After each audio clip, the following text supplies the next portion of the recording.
오늘 마태복음 6장 본문 길게 읽었는데 여기서 눈에 들어오는 가장 큰 단어가 너희를 위하여, 너희를 위하여서 주님이 이렇게 설교하시면서 산상수훈 가장 보화와 같은 말씀, 우리를 축복해 주신 말씀인데요.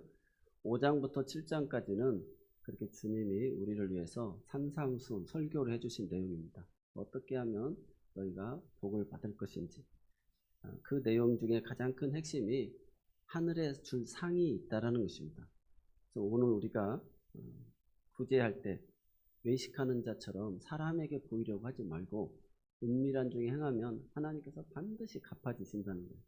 또 오늘 우리가 기도할 때 길거리 사방에서 보이는 데서 하지 말고 은밀한 중에 골방에 가서 하나님 앞에 기도하면 하나님이 다 그 기도를 들어주신다는 거예요. 이방인들처럼 막 중언부언하지 말고 우리가 무엇이 필요한 줄 하나님은 다 아신다는 것이죠. 하나님 도와주세요만 해도 하나님이 아신다는 거예요. 그러면서 주기도문을 가르쳐 주셨어요. 하늘에 계신 우리 아버지요. 그래서 이 주기도문을 우리가 새벽기도 나와서도 꼭 기도를 하지 않습니까? 하늘의 뜻이 이 땅에 이루어지고 또 우리가 용서한 것처럼 용서도 받고 일용할 양식을 허락해 주시고 시험에 들지 않게 해달라고, 하나님께 영광 돌리는 삶을 살게 해달라고는 그 기도를 주님이 가르쳐 주셨어요. 그래서 너희를 위하여서 사람이 보이려고 그 보물을 이 땅에 쌓아두지 말고 하늘에 쌓아둬라. 하나님은 다 그 기도를 들으시고 우리의 구제를 들으시고 또 누군가를 위해서 흉하게 결박을 풀어주기 위해서 금식하는 그 기도를 하나님은 다 들어주신다는 거예요. 그래서 반드시 갚아주신다. 우리가 수고하고 헌신한 것, 주의 이름으로 행한 거에 대해서 하나님은 계속해서 주님이 하나님께서 갚아주신다는 거예요. 그래서 가난한 자들에게 가난한 자들을 돕는 것은 하나님을 꾸어주는 것이다라고 이야기하고 있습니다. 그래서 오늘 너희를 위하여서 지혜롭게 미래를 준비하라. 한마디로 다음을 준비하라는 거예요. 그래서 우리가 신앙생활 2026년을 시작을 하면서 여러 가지 믿음의 각오를 하고 출발을 했습니다. 벌써 전반기를 마치면서 우리가 찬송가 349장 1절 가사죠. 나는 예수 따라가는 십자가 군사라 주 이름 증언하기를 왜 주저하리요. 다른 군사 피 흘리며 나가서 싸울 때 나 혼자 편히 앉아서 바라만 보리요. 다른 사람 어찌든지 나 주님의 용사되리. 나는 주의 군사 되어 충성을 맹세하여 내가 승리하기까지 주 은혜로 싸우리. 주님의 용사된 내게 주의 일 맡기소서. 오늘 우리가 자신의 미래를 위해서 다른 사람 어쨌든 나는 주의 군사 되어서 충성되어서 싸우겠다. 그런 내용입니다. 그래서 베드로후서 3장 10절로 13절에 보면 베드로후서 3장 10절로 13절에 그러나 주의 날이 도둑같이 오리니 그날에는 하늘이 큰 소리를 떠나가고 물질이 뜨거운 불에 풀어지고 땅과 그 중에 있는 모든 일이 다 드러나리로다. 그러면서 이 모든 것이 이렇게 풀어지리니 너희가 어떠한 사람이 되어야 마땅하냐. 거룩한 행실과 경건함으로 하나님의 날이 임하기를 바라보고 간절히 사모하라. 그날에 하늘이 불에 타서 풀어지고 물질이 뜨거운 불에 녹아지려니와 우리는 그 약속대로 의가 있는 곳인 새하늘과 새 땅을 바라보도다.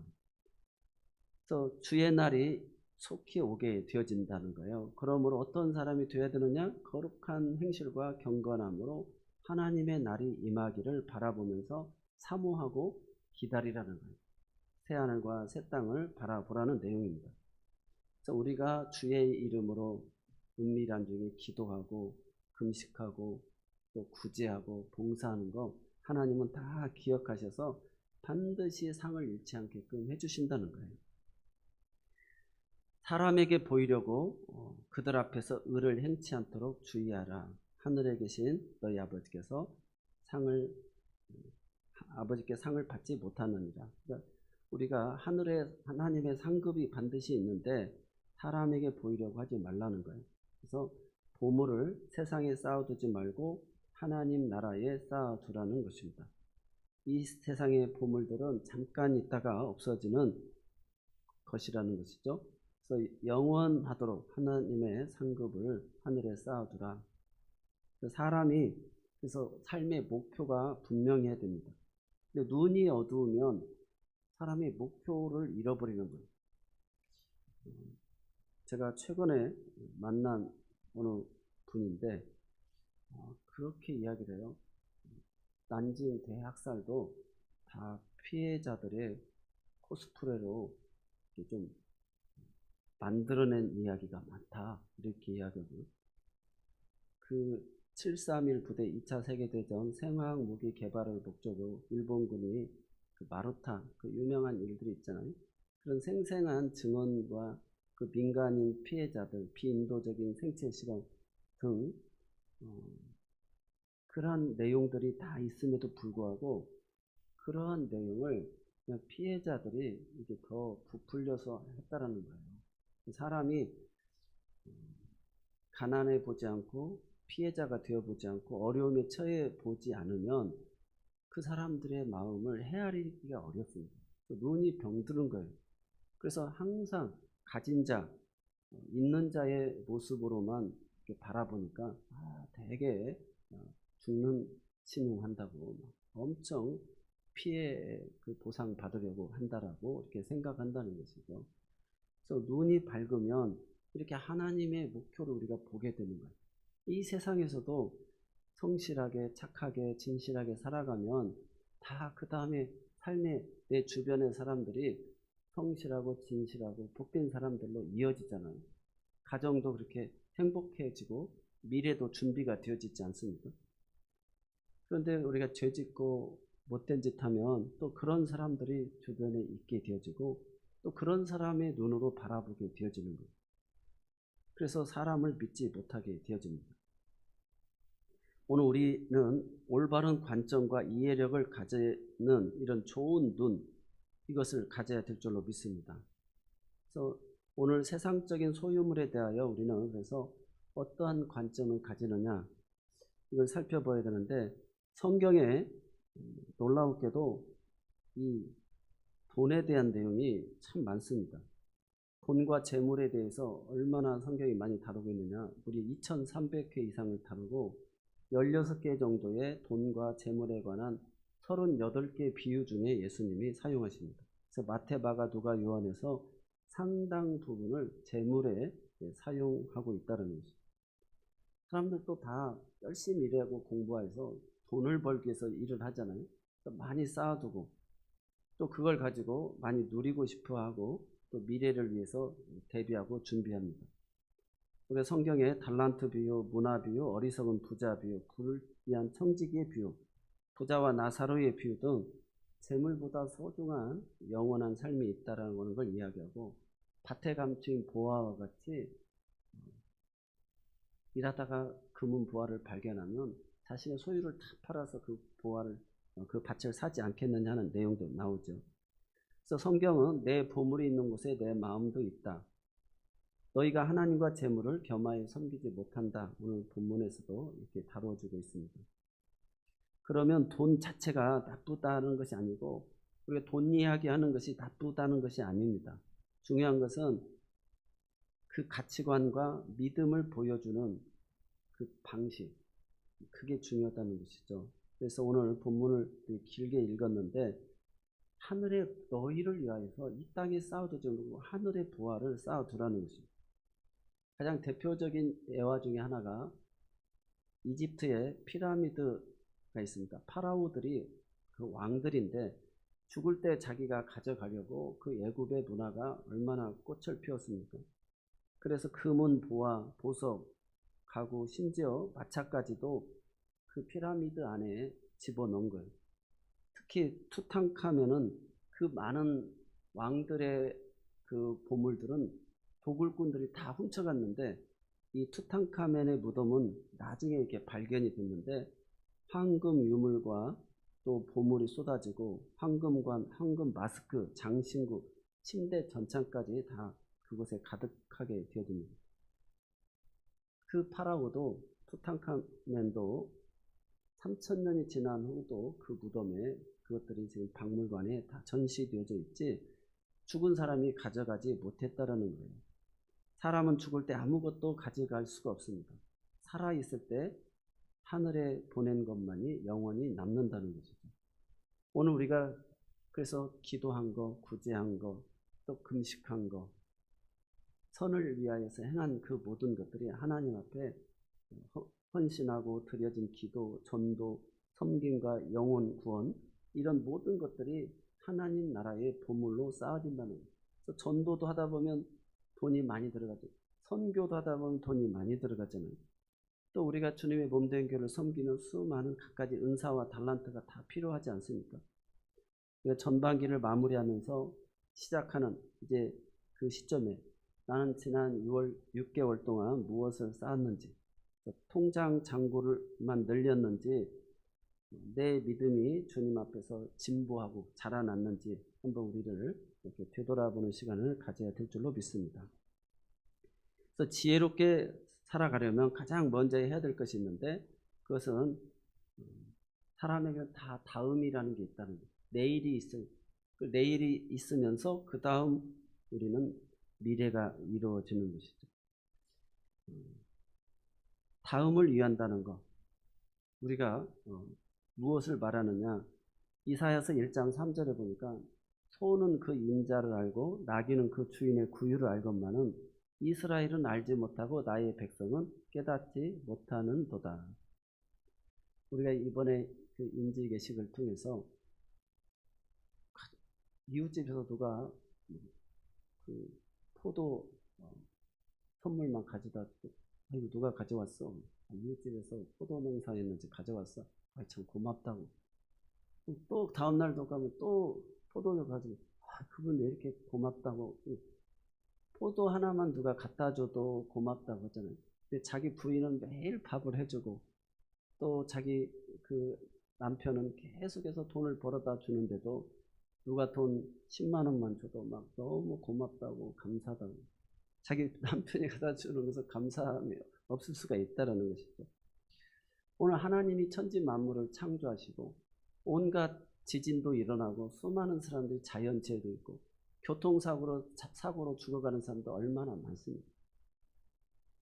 저도 이게 우리 그 딸이 임신하고 아이를 낳고 보니까 이제는 막 공감 능력이 뛰어나가지고 애기들만 봐도 예쁘고 그 엄마들이 얼마나 고생했는지 이렇게 막 가슴이 느껴지고, 그 아이들이 유기를 당하거나 살인을 당했을 때 그 억장이 무너지는 그게 막 가슴이 느껴지는 거예요.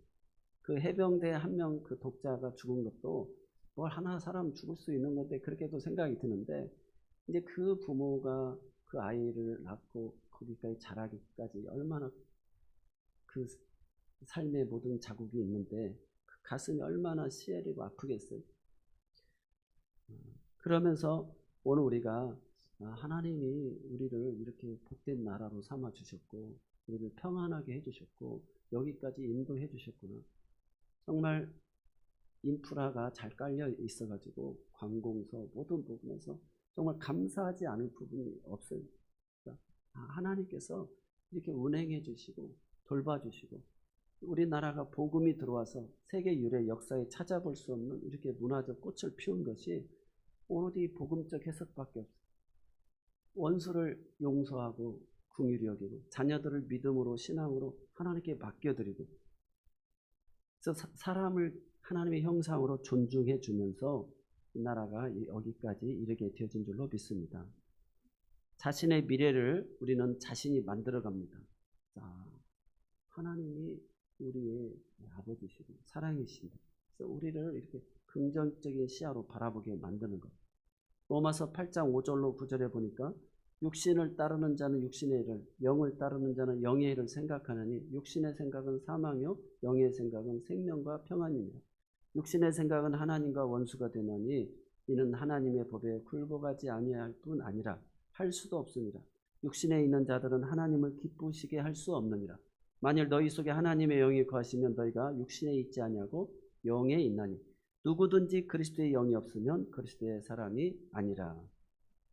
우리가 하나님을 생각해야 하나님이 원하시는 길로 가지, 하나님을 생각지 아니하면 오늘 우리가 하나님 없는 그 절망의 세계로 간다는 거예요. 그래서 사람이 짐승이 되어지는 거예요. 육체가 되어지는 것입니다.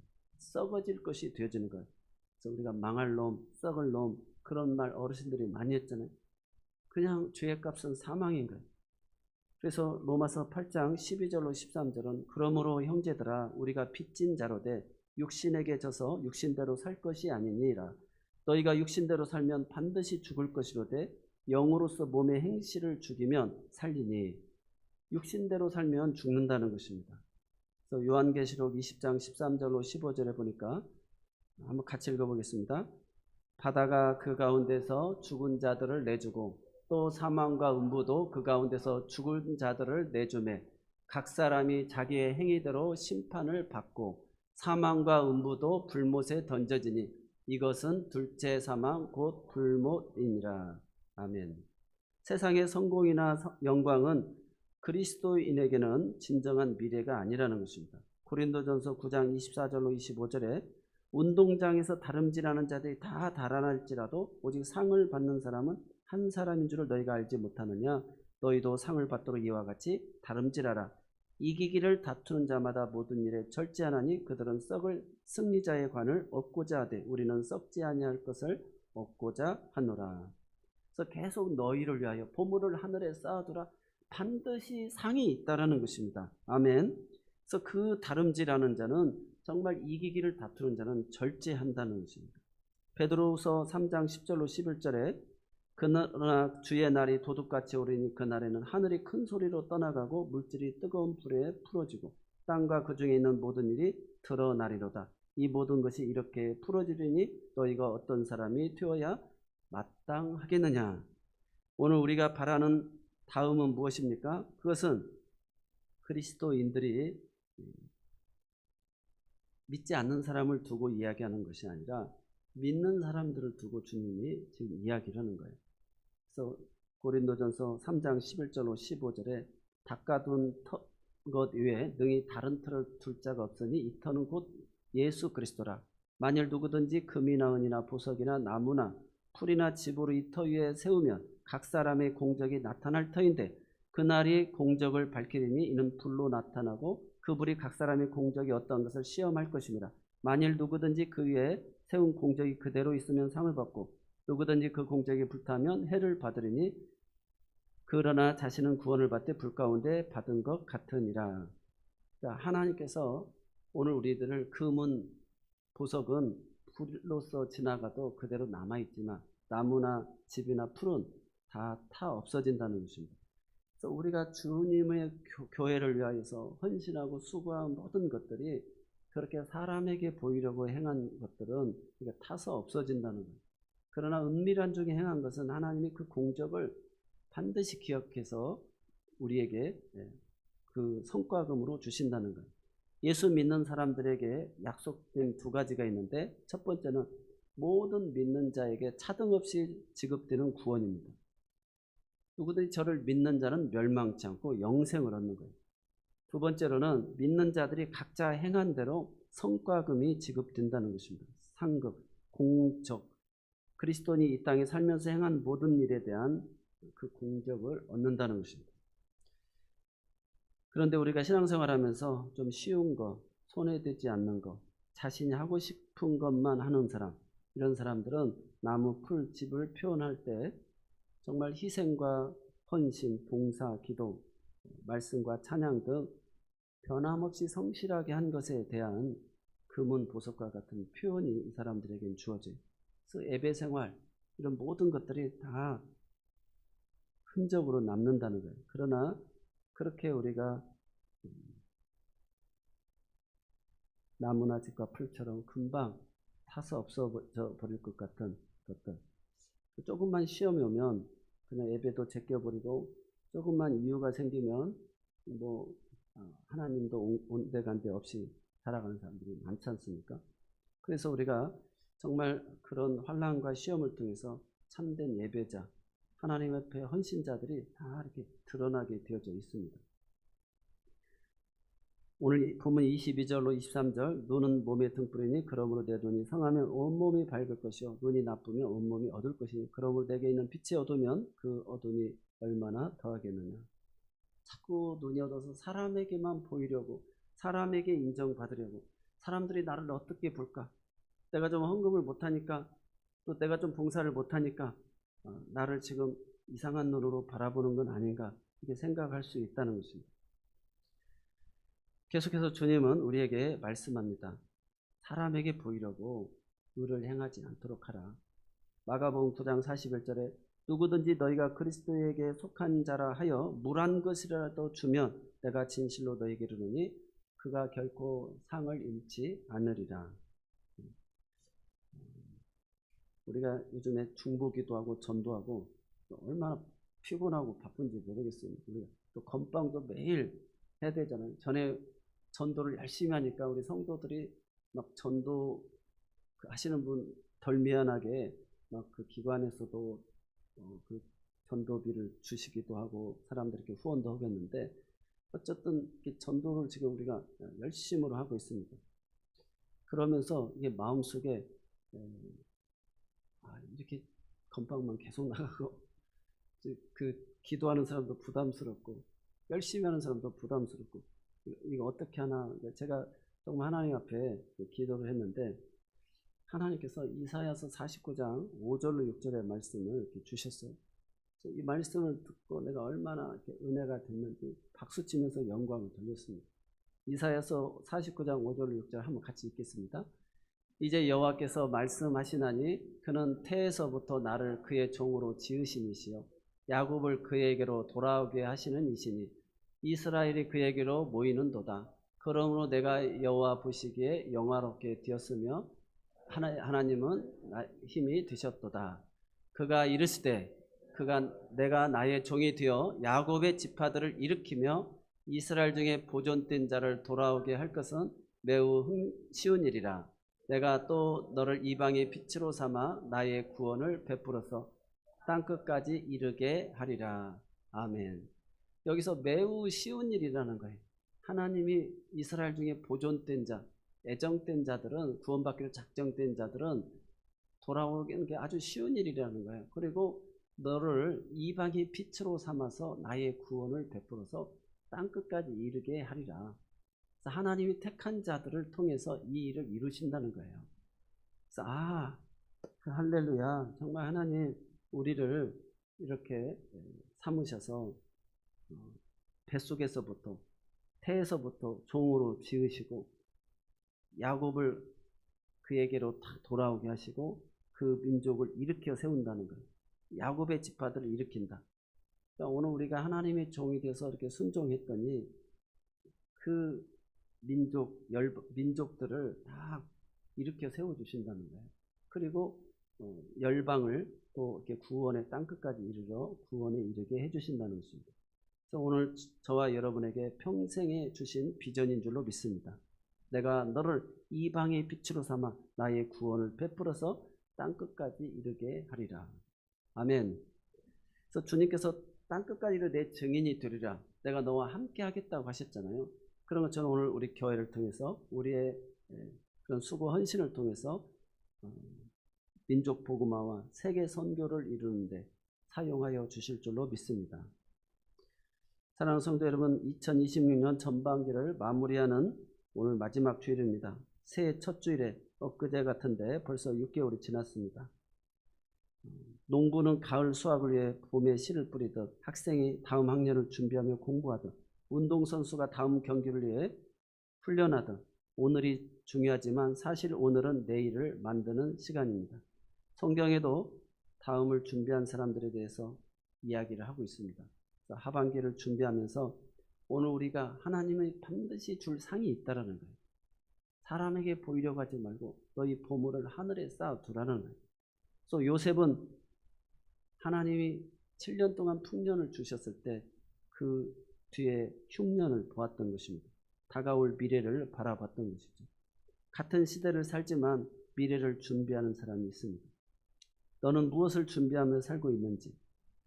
오늘 지혜로운 사람은 첫 번째로 영혼을 준비하고 있습니다.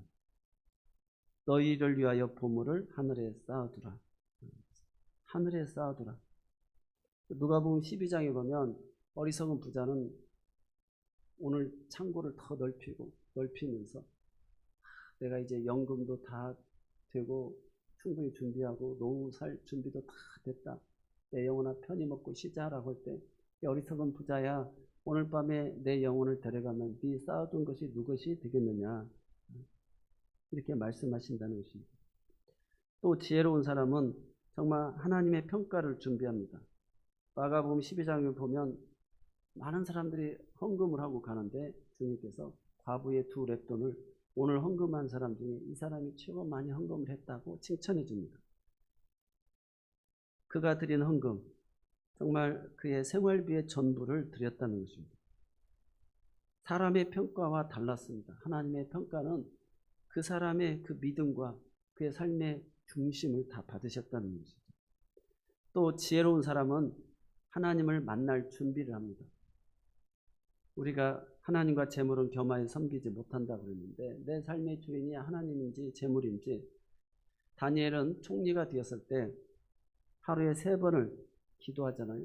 근데 모함에 의해서 기도를 잠깐 멈춰야 되는, 한 달 동안은 멈춰야 되는 상황이 있어요. 그럼에도 불구하고 그가 기도하였을 때 사자굴에 던져졌지만 그곳에서 하나님을 만나게 된 줄로 믿습니다. 사랑하는 성도 여러분, 오늘 전반기를 마무리하는 이 주일에 다음 주는 맥주감사주일인데 단순히 지난 시간을 감사하는 절기가 아니라 하나님께 감사하면서 다음을 준비하는 절기가 되어야 될 줄로 믿습니다. 요셉처럼 다음을 준비하시고요, 오늘 과부처럼 하나님의 평가를 준비하시고 다니엘처럼 하나님을 만날 준비를 하는 저와 여러분이 되셔서 이 하반기에는 더 깊은 기도, 은밀한 중에 드리는 기도, 나의 묵상과 그 기도를 하나님 듣고 계시는구나, 더 뜨거운 예배, 더 많은 전도, 더 큰 감사가 우리에게 있어지기를 바랍니다. 우리가 주님 앞에 섰을 때 착하고 충성된 종아 잘하였도다, 주님께서 우리를 인정해 주실 줄로 믿습니다. 기도하겠습니다. 사랑의 하나님 아버지, 2026년 전반기 동안 우리를 지켜주시고 인도해 주신 은혜에 감사드립니다. 돌아보니 모든 것이 하나님의 은혜였습니다. 우리 삶이 세상의 보물만을 쫓아가는 어리석은 인생이 되지 않게 하여 주시고 영원한 하나님의 나라를 바라보며 살아가게 하여 주옵소서. 남은 하반기에도 기도에 더욱 힘쓰게 하시고 말씀을 가까이 하게 하여 주시고 예배를 소중히 여기게 하여 주시고 우리의 시간과 물질 재능을 하나님 나라를 위하여 사용하는 지혜로운 청지기가 되게 하여 주옵소서. 다가오는 맥주 감사주일에 감사가 넘치게 하여 주시고 받은 은혜를 기억하며 더욱 충성하는 주의 종들이 다 되게 하옵소서. 우리 천안 새로운 교회가 영혼 구원의 기쁨을 누리게 하여 주옵소서. 예수님의 이름으로 이 모든 것 감사하며 기도드리옵나이다. 아멘. 우리 다 같이 찬송가 543장 찬송하시면서 준비한 예물 봉헌하겠습니다.